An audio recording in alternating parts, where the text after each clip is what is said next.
נולדתי ב-1928 בסדוניס קבולה. נולדתי למשפחה חרדית. סבי היה יושב ראש הקהילה מטעם אגודת ישראל ואחד ממנהיגי האגודה בפולין. אנחנו חונכנו כמובן ברוח החרדית, אבל חרדית ליברלית של אהבת האדם, אהבת היהודי באשר הוא יהודי. ואחרי החדר אני למדתי בבית ספר מעורב, כלומר לפני הצהריים האלה היו לימודים חילוניים, אחר הצהריים היו לימודים דתיים, ובין היתר לימוד השפה העברית.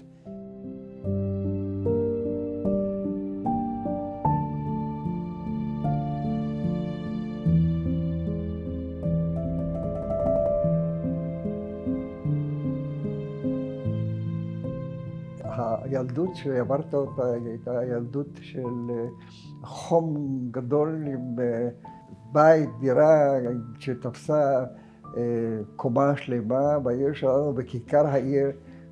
חייתי ברווחה גדולה מאוד, וכזאת אני זוכר את הילדות שלי.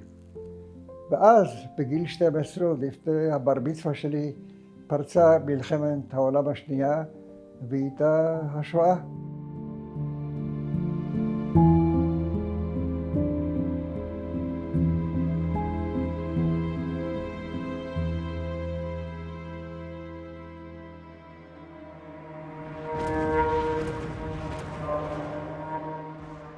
אנחנו ידענו שהולכת לפרוץ מלחמה.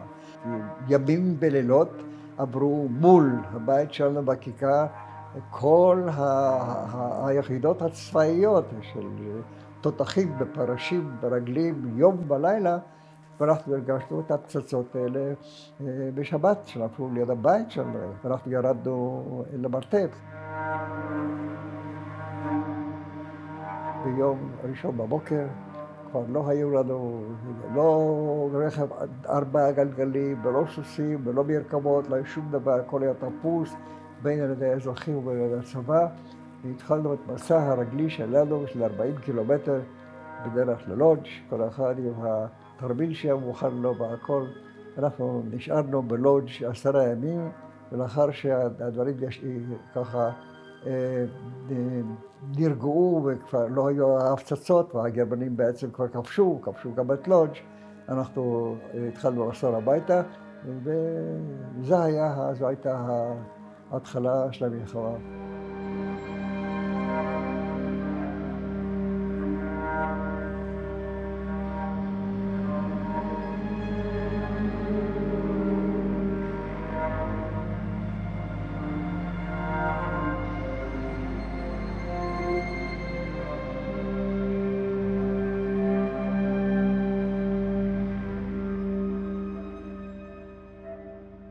גירוש. פעם הראשונה ילד קטן, ילדים קטנים ממנו, צריך ללכת לגלות מהבית שלהם. לא נתנסינו בדבר כזה. ואנחנו סך הכל צריכים לקחת כל מה שיכולנו ביד או לשים על עגלה, איזה בקתה. ואז הלכתי לקצה הכיכר מהבקתה שלי והסתכלתי על הבית שלי. ואני אמרתי לעצמי, לבית הזה אנחנו לא נשוב. בשבילי זה היה חורבן הבית השלישי במלוא משמעות המילה. זה היה האירוע שעד עצם היום הזה הוא חרוט וצרוב בנשמתי ובבשרי.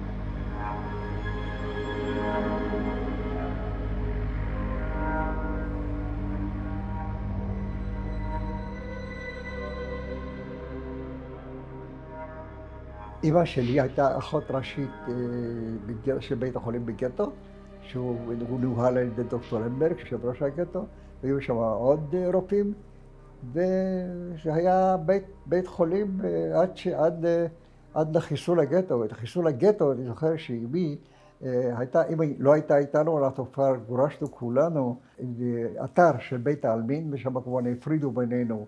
חלק הלכו מעבר השני ונלקחו לחבלו, חלק נשאר במקום כדי לבוא ללודג', אבל אמא שלי לא הגיעה משום שהיא דאגה שכל החולים שם, כל מי שיכול לקום ולא ישכב על יצואו, יומת. ולכן במשך שעות רבות היא דאגה להקים את האנשים, ואז ורדה הייתה עם הכובע הלבן שלה, עם הצלב האדום מצד אחד, ועל קו מגן דוד אדום על השרוולים סרט, היא צעדה לאורך כל הדרך מבית החולים עד לבית העלמין לבד, ואז נודע לי שהיא חיה, היא לא גרושה, היא נמצאת איתי ביחד.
אני הייתי עם אמא והייתי בגטו לודג', והיא בגלל המקצוע שלה, אז היא עבדה במפעל לרהיטים, והיא הייתה שם גם אין בית, אין באחות, היא קיבלה בתוך הברק הדלוח, במקום 2 תפוחי אדמה, היא קיבלה 4 תפוחי אדמה, ואת כל התפוחי אדמה היא שלפה, היא הביאה הביתה, ויבשה אותה וחתכה אותה לבן האהוב שלה, שאהב את תפוחי אדמה צלויים וכדומה, או את הקליפות, והקליפות היא עשתה לביבות וכל מיני דברים כאלה.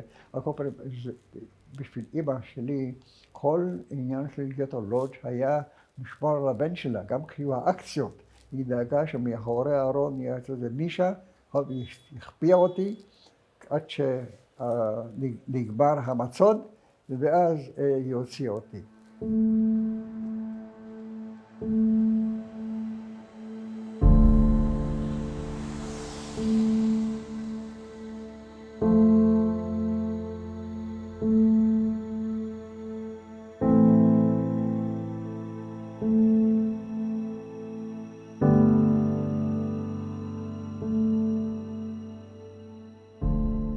אנחנו התכנסנו במחתרת פעם או פעמיים בשבוע במסגרת תנועת הנוער הציוני.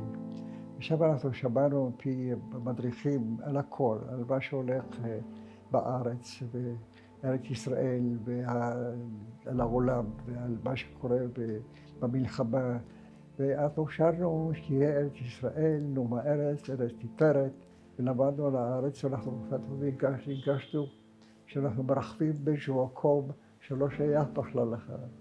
כי כשיצאנו החוצה, כשירדנו מהבלון הזה, האטום, ונתקלנו בגוויות לאורך המדרכות שנאספו במריצות, או שראינו את הטראם, את החשמלית שעוברת שם, אנשים עוברים מהחופש אל החופש, מסתכלים עלינו בפנים כמו איזה חיות מאחורי סורגים בגן החיות, חזרנו חזרה לזה. אבל מבחינתנו שלנו, אנחנו חיינו, גם כשהיינו בבית, את הרגעים שנחזור חזרה לאותה מסגרת.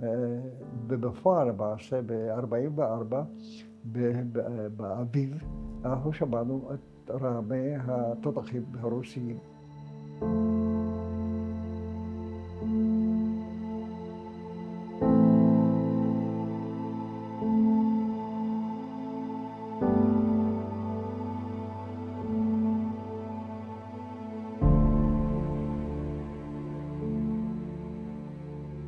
אני באושוויץ הייתי בסך הכל, הייתי אומר, שבועיים, ואחר כך נשלחתי למחנה עבודה, שהוא שירות, היה בעצם שירות של בסיס אווירי גרמני נאצי.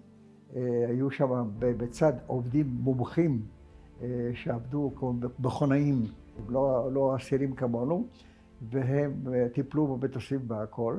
ובהם הייתה גם מחתרת, ואחרי 4 שבועות או 5 שבועות, בעלות הברית הפציצו את הבסיס האווירי הזה, ואותנו העבירו למחנה אחר, אנחנו במחנה דכאו.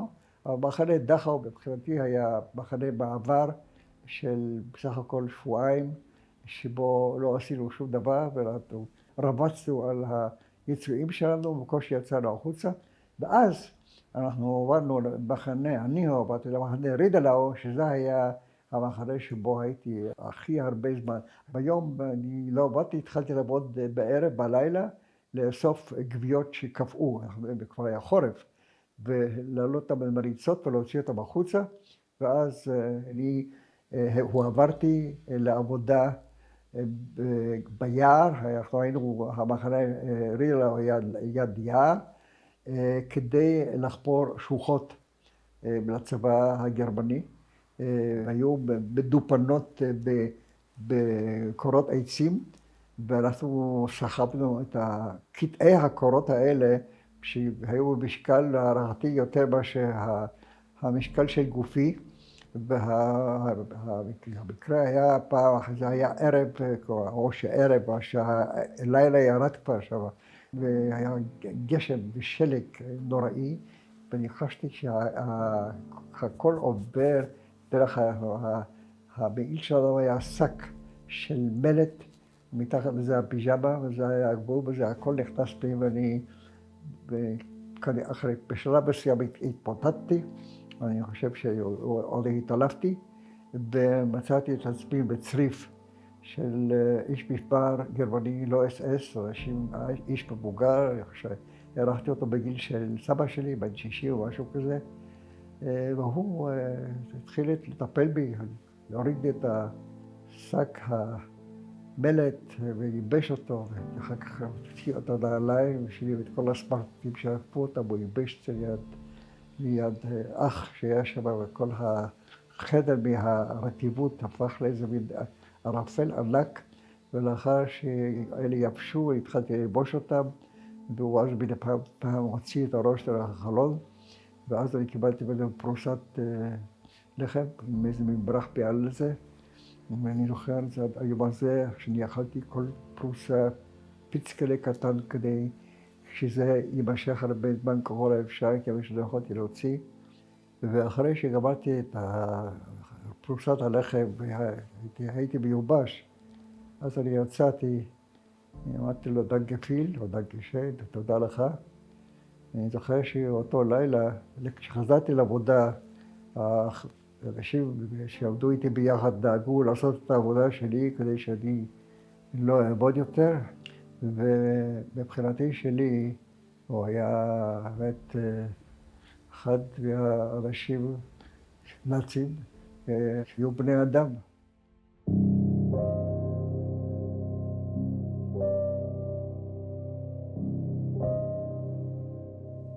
חליתי בטיפוס, כנראה שהייתי אאוט, אני לא זוכר את זה, אבל אני זוכר שהחלמתי מהטיפוס, שטיפלו בנו ואני התרשבתי, אבל יומיים אחר כך, כל מי שחלה בטיפוס הוא עלה לרכבת. לאיזה מקום אנחנו לא ידענו, בוודאי שלא אושוויץ כבר, באיזה מקום בגרמניה. הוא עלינו על רכבת, ואיתנו בכל קרון היו אנשי משמר, לא חושב שהיו אס-אס, היו חיילים של הוורמאכט רגילים ששמרו עלינו. הנוהל הגרמני היה, כיוון שהשמיים נכבשו טוטאלית על ידי בעלות הברית, ובמיוחד הם התמקדו במערכת התעבורה, במיוחד ברכבות. אני חושב שכל רכבת, בשביל הטייסים, הייתה את הרכבת של מרדכי גרמנים. ולכן כל רכבת שזזה צריך להשמיד אותה. אז הייתה אזעקה אחת, ירדנו, אחרי רבע שעה הייתה הרגעה, עלינו. כעבור שעה הייתה שוב אזעקה. ואז היה שם מזוודי פולני, לא יהודי, גם הוא כנראה חלה בטיפוס או משהו כזה. אנחנו אמרנו, אם יהיה עוד אחת, אנחנו בורחים. ואכן הייתה אזעקה, וירדנו למטה, ואנחנו במקום להישכב, אנחנו ברחנו לתוך היער. ואנחנו במשך הלילה נדדנו ביער, החלטנו להיפרד כל אחד לדרכו, שלא להיות שתיים ביחד. ואני לפנות בוקר, בשעה 7-8 דפקתי על הבקתה הראשונה באיזה כפר שהייתי בו, זה היה דרום גרמניה, ואמרתי שאני אסיר פולני, כן? דיברתי גרמנית, קיבלתי גרמנית איתו, שיבין, ואני מחפש עבודה, שהפציצו במחנה עבודה. אנחנו מדברים חודש מרץ 1945, והגרמנים, יש להניח, שידעו מה קורה כאן, ככה או אחרת, הוא אמר לי, לא, אין, אבל הוא מקים משפחה שהוא חושב שתוכל להעסיק אותי. ואז הוא הביא אותנו למשפחה, משפחה היה גרזר, הוא יכול כן להעסיק אותי, ברפת, בחציר, להכין את החציר לפרות והכל וכו'. ואז הועברתי אליו, ואני זוכר שהעלו אותי לקומת הגג, עם מיטה מסודרת לבנה, וסדין, וספיחה, וחלון. ואני לא האמנתי שאני חי, כי יום לפני כן, השאלה לא הייתה אם אני אמות, אלא איך אני אמות, ואיפה אני אמות. ופה את אחת, אתה לא יודע כמה, אתה שום דבר לא יודע, אבל לפתע פתאום אתה נמצא בחדר שלך, ונרדמתי. אבל השוק הגדול ביותר שלי היה כשהוזמנתי לארוחת בוקר, ועל השולחן שם לחם וחמאה בגבינות. אני לא ידעתי מה אני עושה, אני לא ידעתי מה אני נוגע לפני כן, אני לא ידעתי מה יקרה אם אני אוכל אחרי שהקיבה שלי כל כך הצטמצמה. בשבילי זה היה איזה מין רגע שהוא דמיון בכלל, זאת לא מציאות, מציאות. ואני זוכר את זה, אני זוכר את זה מאוד.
אני חושב, כשאני ברטרוספקט מנסה לשחזר את הרגע הזה, זה היה כאילו שקמת בתחיית המתים. זה היה הרנסנס במלוא המובן המילולי של המילה. מה זה רנסנס? זה לידה מחדש.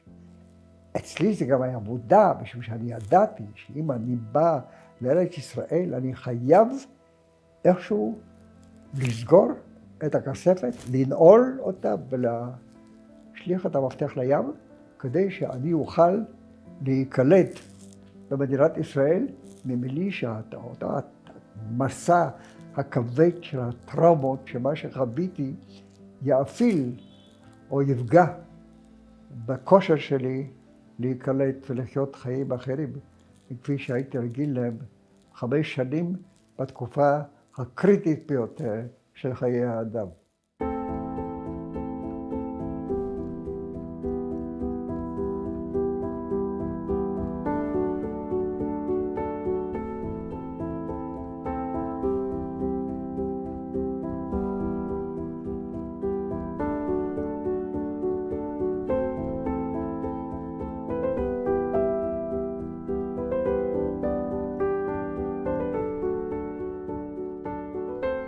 אנו דור ניצולי השואה, הולכים ומתמעטים, בעוד שנים לא רבות לא יהיה עוד כדור הארץ אדם שיוכל להעיד, אני זוכר את מה שאירע בשואה. כחלק מזיכרון השואה, אנו קוראים לחתור ללא לאות לשמירה קפדנית על חיי אדם ולהימנע משפיכות דמים. אנו קוראים לעולם כולו להתאחד סביב ערכי זכויות האדם והשוויון בין בני האדם, ללא הבדל דת, גזע, לאום, מעמד חברתי או מין. זהו המסר שלנו לאנושות, וזאת המורשת לדורות הבאים.